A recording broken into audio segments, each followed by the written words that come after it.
당신이 나이 들수록 더 지켜야 할 단 하나, 존엄. 나이가 든다는 건 무엇일까요? 몸이 예전 같지 않고 예전만큼 주목받지 못하고 사람들이 조심스럽게 말을 하거나 때론 대놓고 무시하는 것 같을 때 우리는 생각합니다. 내가 예전만 못한가? 이젠 아무도 나를 존중하지 않는 건가?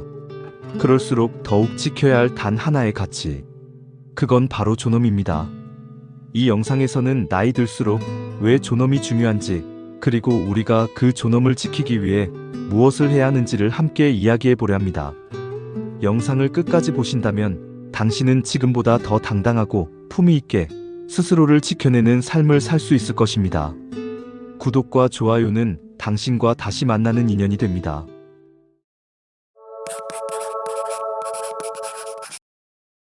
일부 존엄, 나이 들수록 더 지켜야 할 이유. 어떻게 나이 들 것인가는 결국 어떻게 존엄을 지킬 것인가의 문제입니다. 어린 시절에는 어른들의 시선과 보호가 우리의 자존감을 대신합니다. 청년기에는 성취와 인정이 자존감을 채워주죠. 하지만 시간이 흘러 더 이상 사회적 지위나 역할로 나를 설명하기 어려워질 때 남는 건 단 하나, 존엄입니다. 부처님은 말씀하셨습니다. 자신을 소중히 여기는 이는 남도 소중히 여긴다. 이 말은 곧 자신을 귀히 여기는 태도, 즉 존엄을 지키는 것이 인간관계의 출발점이자 인생의 중심이라는 의미입니다. 하지만 현실은 어떨까요? 나이가 들수록 민폐 끼치면 안 된다, 뒤처지면 안 된다, 쓸모 있어야 한다는 압박 속에 스스로를 점점 작게 만듭니다. 존엄을 지키기보단 자리를 작게 차지하고 목소리를 줄이고 존재감을 지우려 하죠. 이때 떠오르는 유명한 일화가 있습니다. 고려시대 정몽주는 나이 든 아버지를 극진히 모시기로 유명했습니다.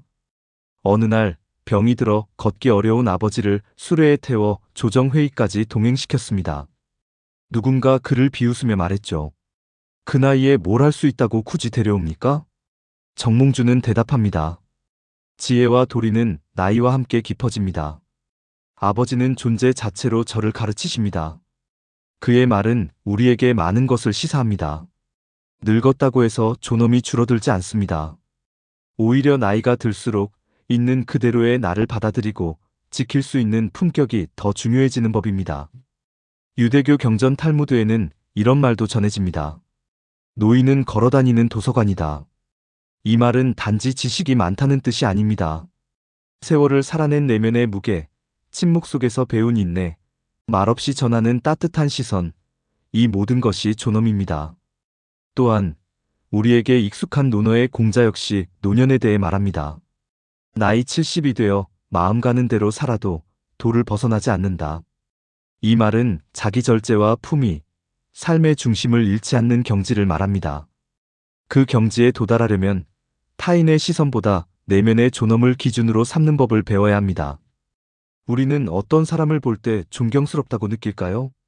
대부분은 조용하지만 뚜렷한 신념, 상대를 존중하면서도 스스로를 낮추지 않는 태도, 말보다는 삶으로 보여주는 품격에 감동합니다. 예를 들어보겠습니다. 어느 시골 마을에 늘 같은 옷을 입고 산책하던 노인이 있었습니다. 동네 아이들은 그를 이상하게 여겼지만 어느 날 그가 고요히 쓰러졌을 때 그의 집에서 발견된 건 수많은 편지와 봉투였습니다. 그는 가난한 이웃들에게 해마다 익명으로 돈을 붙여준 이름 없는 천사였습니다. 누구보다 소박했지만 누구보다 존엄한 삶을 산 사람이었습니다. 존엄은 결국 보여지는 것이 아니라 지켜지는 것입니다. 나 자신에게 부끄럽지 않게, 내 내면을 작게 만들지 않게. 부처님은 말합니다. 자신을 다스리는 자가 진정한 승자이다. 세상과 싸우기보다 나를 지키는 사람이 되십시오. 존엄을 지키는 삶은 나이를 넘어 삶을 빛나게 합니다. 2부 존엄을 지키는 삶과 타인의 기대 사이에서. 나이 들어서도 가장 어려운 일 중 하나는 타인의 기대를 벗어나는 일입니다. 젊은 시절에는 가족을 부양하고 조직에서 성과를 내며 누군가의 기대에 부응하며 살아갑니다. 하지만 중장년 이후에도 그런 역할과 시선에 계속 얽매여 살다 보면 진짜 나의 내면을 돌볼 기회를 놓치게 됩니다. 많은 사람들이 이렇게 말합니다. 그래도 애들한테 짐 되면 안 되잖아요. 나이 들었으면 조용히 사는 게 최고지. 그 말 속에는 타인을 배려하는 겸손도 있지만 동시에 존엄을 양보하는 습관도 숨어 있습니다. 어느 심리학자는 이렇게 말했습니다. 타인의 기대를 계속 받아들이는 삶은 결국 자신을 상실하는 지름길이다. 존엄을 지키려면 때론 그 기대에 응답하지 않는 용기가 필요합니다. 예를 들어 은퇴 후에도 자녀를 위해 모든 시간을 쏟아붓는 부모가 있습니다. 손주 돌봄, 경제적 지원, 집안일까지. 하지만 어느 날 자신의 삶이 텅 비어 있다는 걸 깨닫습니다. 내가 누구였지? 나는 왜 아무것도 남지 않았지? 라는 질문에 멈춰서는 것이죠. 이때 필요한 건 이기적인 결단이 아니라 건강한 거리두기입니다. 내 삶을 나답게 설계하는 것, 그것이 곧 존엄입니다. 불교에서는 자비와 함께 반드시 지혜를 강조합니다. 법구경에서는 이렇게 말씀하십니다. 스스로를 불쌍히 여기는 이가 남을 도울 수 있다. 자신을 돌보지 않는 자비는 결국 누군가를 지치게 합니다. 그러니 존엄을 지킨다는 것은 곧 스스로에게 자비로운 사람이 되는 것입니다. 또 다른 사례를 보겠습니다. 한 사진관에 매년 같은 시기에 혼자 방문하는 어르신이 있었습니다. 그는 늘 단정한 옷차림으로 와서 여권 사진처럼 정면을 응시한 인물 사진을 한 장 찍었습니다. 사진관 주인은 어느 날 궁금함을 이기지 못하고 물었습니다. 어르신, 무슨 용도로 쓰시는 사진인가요? 어르신은 조용히 웃으며 말했습니다. 내가 나를 잊지 않기 위해서지. 해마다 한 번씩 나를 마주하고 싶어서요. 그리고 덧붙였습니다. 아내가 떠난 지 10년이 됐는데 그 후로 누구에게도 사진을 찍어달라고 하지 않았어요. 그래서 내가 직접 나를 남기기로 했어요. 그는 누구에게 보여주기 위해서가 아니라 스스로의 존재를 기억하기 위해 매년 사진을 남기고 있었던 겁니다. 그에겐 누가 뭐라고 하지 않아도, 누가 칭찬해주지 않아도 나는 나다라고 말해줄 수 있는 자신과의 약속이 있었던 것입니다. 존엄은 거창하지 않습니다. 크게 말하지 않아도, 많이 드러내지 않아도 괜찮습니다. 단지 나는 이렇게 살고 싶다고 말할 수 있는 용기. 그리고 그렇게 살아가는 모습을 통해 스스로를 존중하는 태도. 그것이 바로 나이 들수록 지켜야 할 단 하나의 가치, 존엄입니다. 3부, 품위 있는 노년을 위한 말습관. 나이가 들수록 어떤 말은 하지 말아야 한다는 생각에 익숙해지지만 이제는 한 발 더 나아가 어떤 말은 지켜야 한다는 기준이 필요합니다. 이 5가지 말습관은 존엄을 지키는 말의 태도입니다. 익숙한 표현에서 벗어나 더 고요하고 깊이 있는 태도를 지키는 길입니다. 첫 번째, 내가 틀렸을 수도 있어요. 이 말은 완벽 대신 여유를 택하는 말입니다. 노년의 품격은 모든 것을 알고 있다는 태도보다는 배우는 자세를 잃지 않는 데 있습니다. 내가 다 맞다는 말보다 내가 틀렸을 수도 있어요 라는 말이 훨씬 큰 신뢰를 줍니다. 예를 들어 한 할아버지가 손자에게 스마트폰 사용법을 배우며 했던 말이 있습니다. 할아버지는 잘 모르니까 너한테 배워야겠구나. 그 한마디에 손자는 더 집중해 설명했고 두 사람의 관계는 더 가까워졌습니다. 겸손은 나약함이 아니라 강한 자신감에서 오는 여유입니다.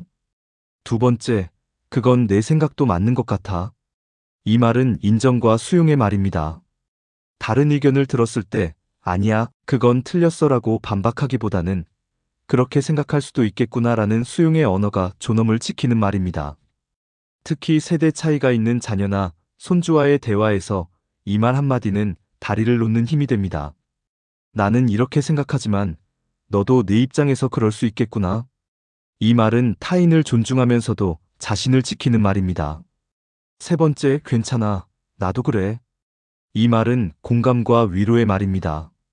나이가 들수록 조언을 하려는 말이 많아지기 쉽습니다. 하지만 조언보다 먼저 필요한 것은 공감입니다. 자녀가 힘든 일을 이야기할 때, 그러니까 내가 뭘 했어보다는 괜찮아, 나도 그런 적 있었어라는 말이 훨씬 큰 위로가 됩니다. 경험은 말로 훈계할 때보다 공감으로 연결될 때 존엄을 지킵니다.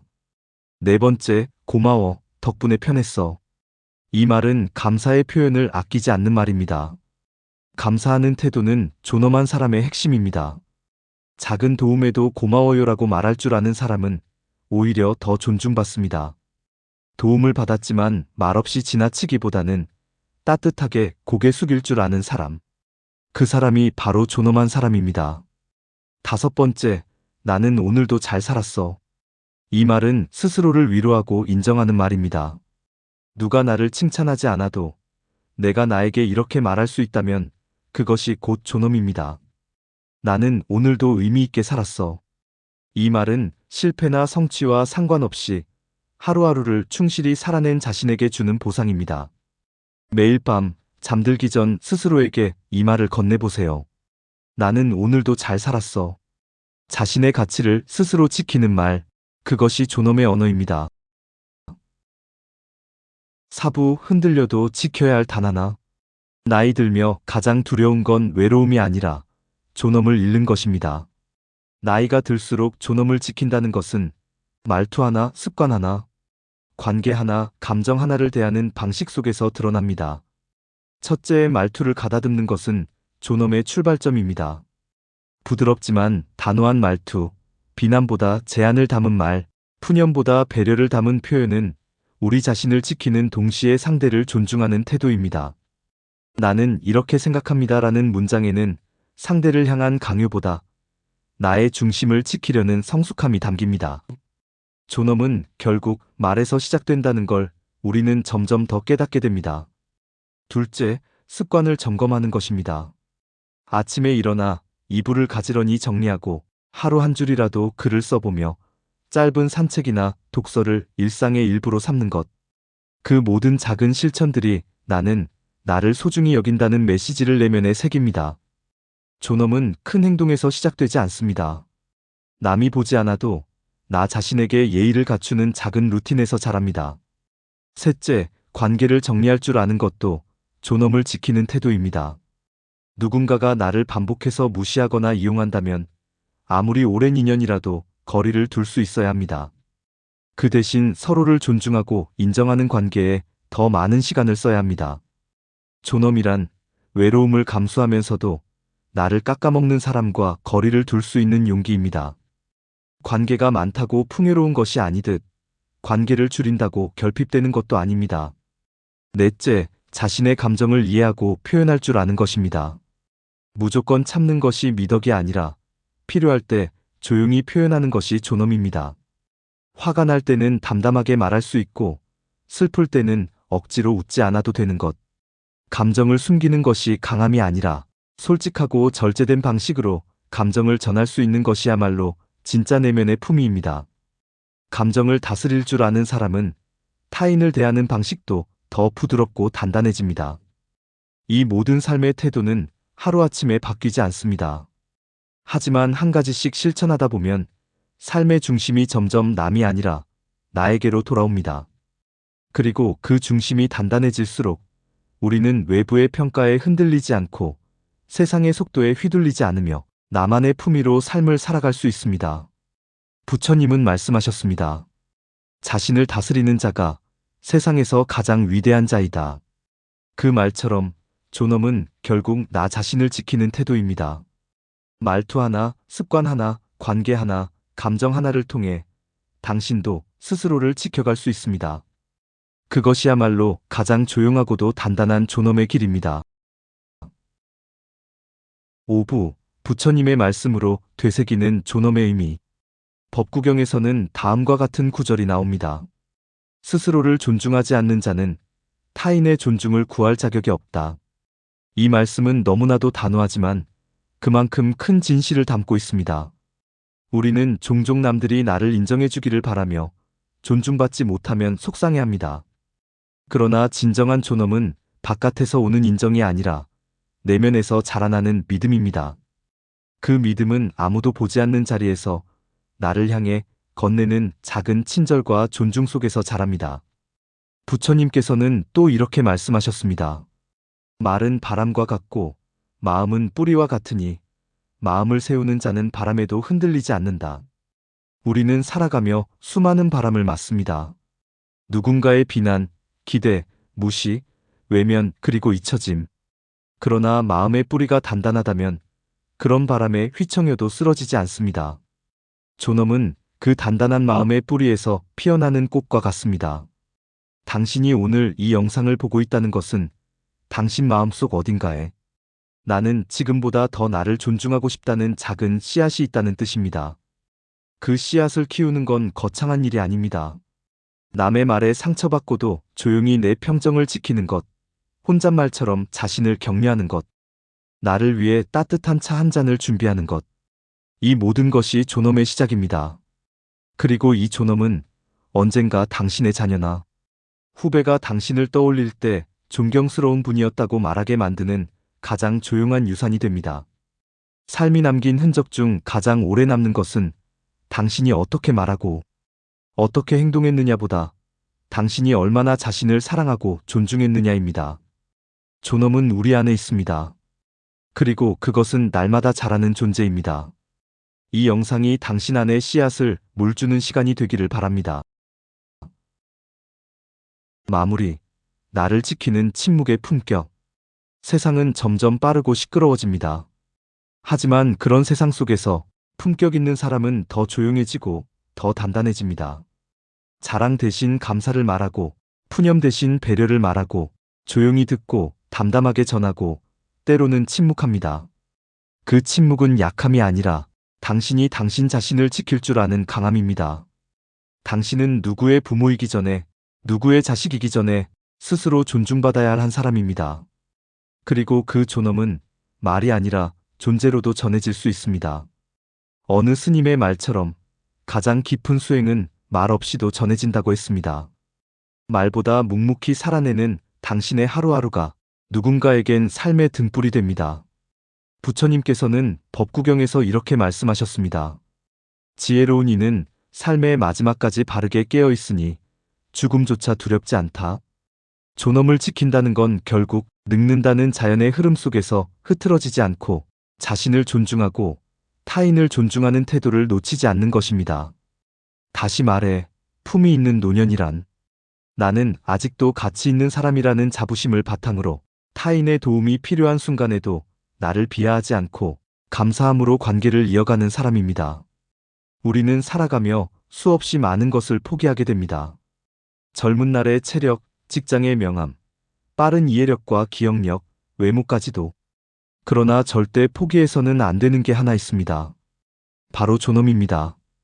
그 존엄은 우리 삶의 마지막까지 우리를 빛나게 하는 단 하나의 자산입니다.